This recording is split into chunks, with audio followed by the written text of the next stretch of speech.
درود بر شما بینندگان عزیز. گپ رو زیاد نمیکنیم، میریم با آماده کردن خوراک. از بودیم دانش شروع میکنیم.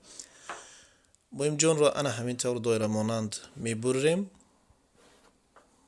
اگر شما این خوراک رو یاد گیرید، این خوراک خیلی آسان است، تقریبا در 20 دقیقه آماده کرده می شود و سودمندم هست. خب در داخل آب میگذاریم، یعنی میشویم، فرق نمیکند آب گرم است یا خنک.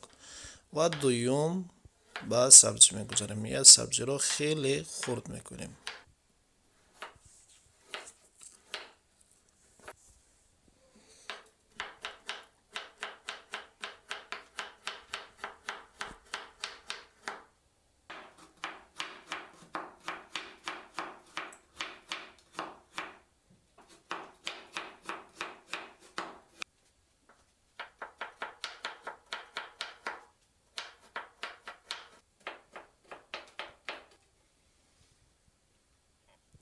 سبزی هم تمام شد و میگذاریم با پیاز.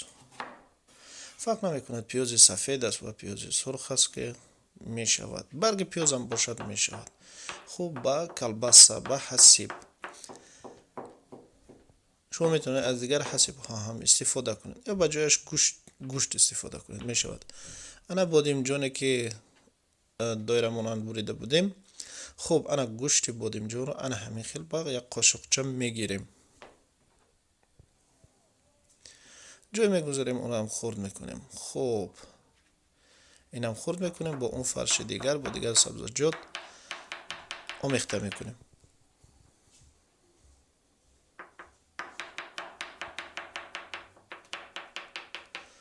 این خوراک رو هم میتونید در ظهر یا در بیگاه درست کنید و خیلی خوشخور و خوشمزه هم هست.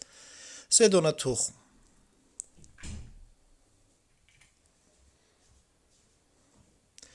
یک قاشق آرد، یک قاشق تمام خوری و یک قاشق میده چایخوری نمک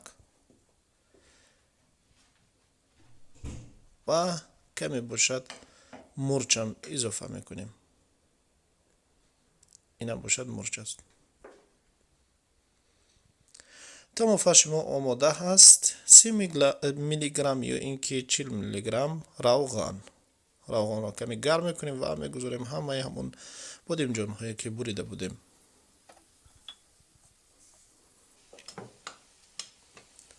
و با قاشق داخل آنها را پر میکنیم.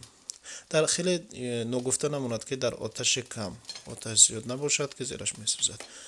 خب با قاشق پر میکنیم و سرپوشش رو میگذاریم تا کمی سرخ شود و میچرخونیم، یعنی تاب میدهیم اونها را. اگر میبینیم که یک طرفش خوب پخته است،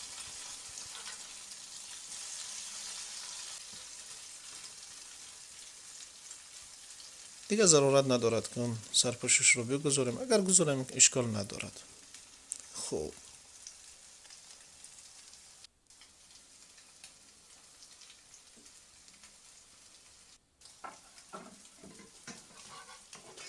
تمام به همین خوراک ما آماده شد و میگیریم نوش جان میکنیم. کبودجات رو در بولهش میگذارید. دوستان عزیز فراموش نکنید در آخر ویدیو یک صلوات به پیامبر میفرستیم و تا ویدیوهای دیگر خدا نگهدار شما.